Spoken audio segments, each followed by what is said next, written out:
এই টুনি, টুনি, আমি তো পেকে গেলাম, তুমি কি আমাকে খাবে না টুনি? এই টুনি, তুমি কোথায় যাচ্ছ? তোমাকে ডাকছি না আমি? আমি হলাম আম, আমাকে তুমি খাবে না? কি হয়েছে টুনি তোমার? আরে টুনি, তোমাকে বলছি তুমি আমাকে খাবে না টুনি? আমি তো তোমাদের জন্য পেকে গেলাম, তুমি আমাকে খাও না? কেন বুঝো না তুমি টুনি? হ্যাঁ হ্যাঁ আমরাই তোমাকে আমি খাবো খাবো কেন খাবো না? তুমি যেহেতু পেকে গেছো তাহলে তোমাকে তো আমি খাবো। তুমি এত চিন্তা করছো কেন? তোমাকে আমি খাবো খাবো। আরে টুনি, আমরা তো অনেকগুলো আম পেকে গেলাম, কিন্তু তোমরা তো আসছো না খেতে। এতগুলো আম আমরা কি করব? আমরা কোথায় যাব?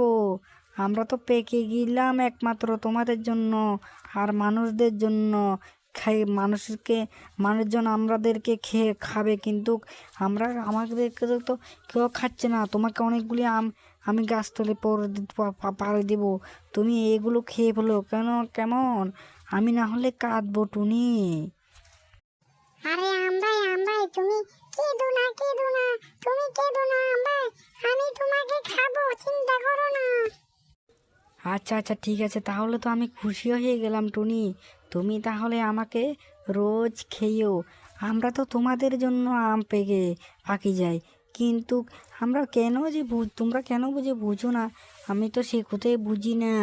আমরা পেকে যাই, কিন্তু তোমরা যদি আমাদেরকে না খাও তাহলে কে খাবে? এদিকে কোনো পোলাপাইনকেও দেখছি না আম খেতে, তারাও কোথায় গেল? সেটা তো কিছু বুঝতে পারছি না। তাহলে তো ভালোই হতো আমাদেরকে খেয়ে ফেললে।